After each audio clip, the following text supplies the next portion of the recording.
Traders operating in major markets in Calabar, the Cross River State capital, are calling on the state government to urgently intervene in restoring the cleanliness of their market environment, as most of the refuse dump situated in the market areas are not being evacuated.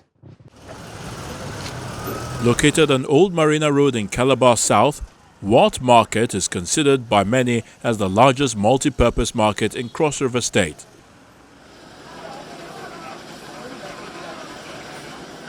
It hosts a daily influx of residents and visitors who come from different parts of the state and outside the state to shop on a wide range of consumables and non-consumable goods displayed by traders. The Marian market, also in Calabar, is regarded as one of the largest in the state, famous for the sale of perishable foods. Vegetables are brought in large quantities as well. Whereas these markets offer choice destination for traders and buyers, the environments do not appear conducive. Refuse are indiscriminately dumped within and along the roads leading to the markets.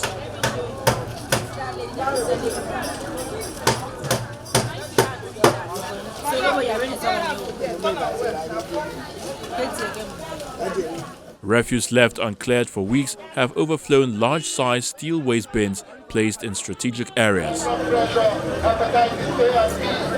The heaps of refuse have not only become an eyesore and a health hazard, they are also obstructing the flow of human and vehicular traffic.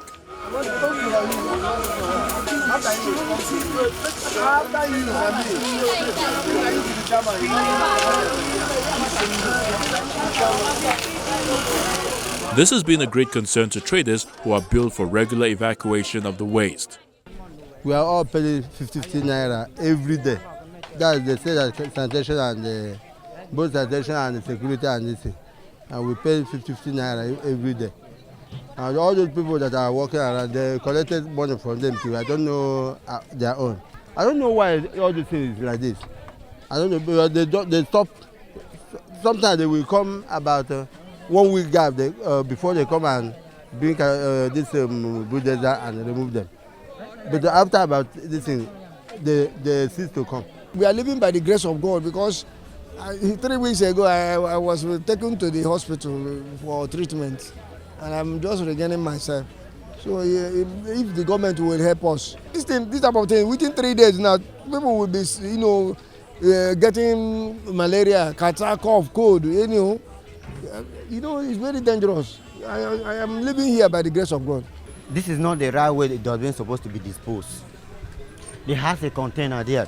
Government should check. If there's parastatal that have been channeled this into, government should check them to see how they do their proper job. These heaps of refuse have not only become an eyesore and health hazard, but also obstructed free flow of traffic, leading to painful gridlocks and accidents.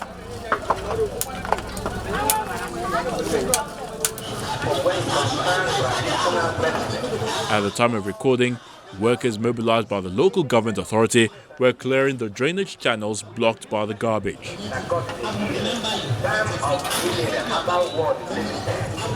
As you can see, very dirty. You can, in fact, the annoying thing is that apart from being dirty, people sail on top of that date. You get my point? So I'm very happy that at least Calabar State has woke up to their responsibility, coming to clear the gutter. This should be a yearly affair. You get my point?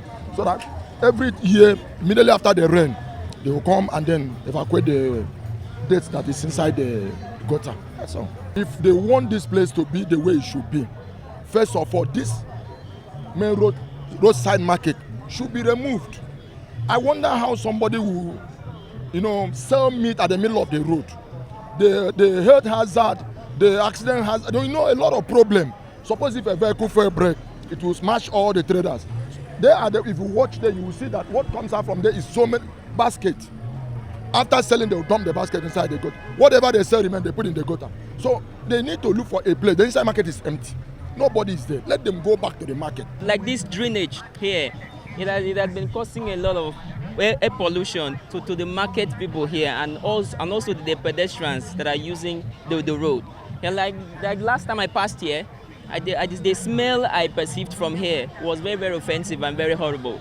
This is really nice because it actually crop a lot of the disease and it will make it to go far from us, you know. Actually, it's good because it will help based on the erosions, and as removing the gutter, it will help for water to be running fast.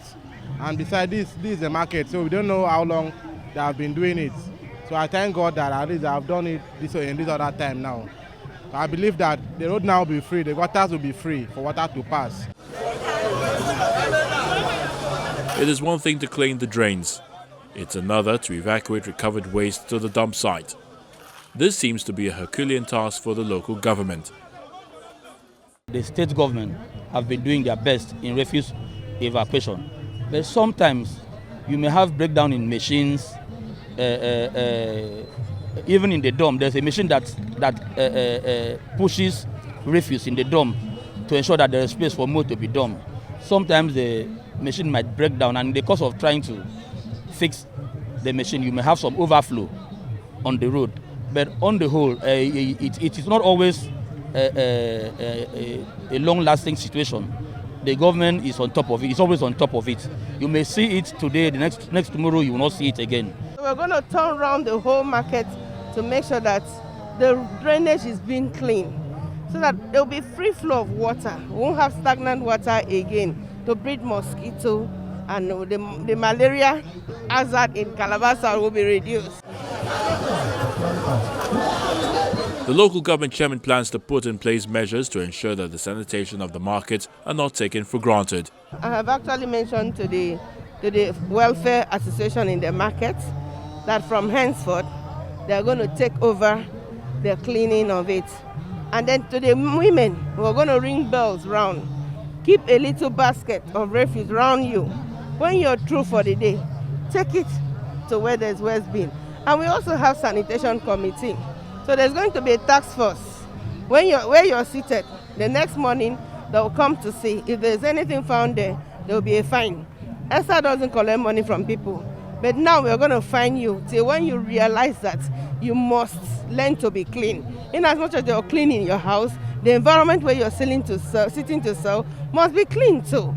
That's what we want to instill. Of course, it's not going to be easy, but change is always possible.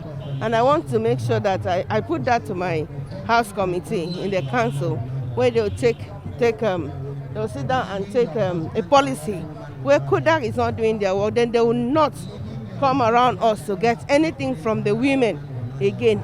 The environment, if you're not keeping our environment clean, we will not pay any stipend to environment, because I realize that these women say they pay money for them to come and clean up the place. So we'll more make sure that we meet the authority again. And with this happening, I'm sure they are listening wherever they are. If you're in charge of disposing our refuse, I beg you in God's name, please keep our market clean, keep our environment clean, do your work. The government has given you a platform for you to serve your people. Please do your work. That salary that you're receiving is for you to serve the people. Do it religiously. The steps being taken by the local government to restore the cleanliness of the two major markets in the metropolis may be right. Sustaining them will depend on its capacity and the resolve of the people to ensure a clean and healthy environment. Here's a reminder that you can actively participate in the program by sending pictures and videos that reflect the activities in your neighborhood. These images could be used to tell compelling stories that could attract the attention of relevant authorities to the challenges in your area.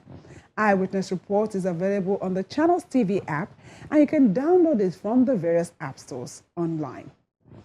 Here are some of the images sent in for the week.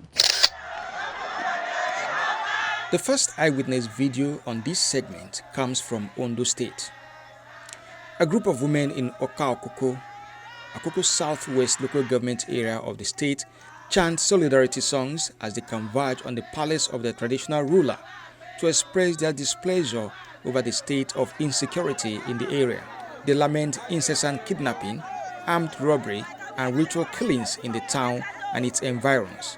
Addressing the protesters, the traditional ruler equally expressed sadness concerning the insecurity of lives and property in his domain.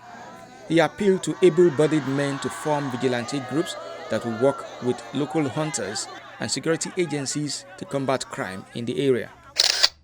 The next pictures sent by an eyewitness show the remains of a Toyota bus involved in an accident along Iware-Wukari Express Road in Taraba State. According to the eyewitness reporter, 8 persons lost their lives in the road crash, which was caused by a tire burst, which led to the driver losing control and somersaulting.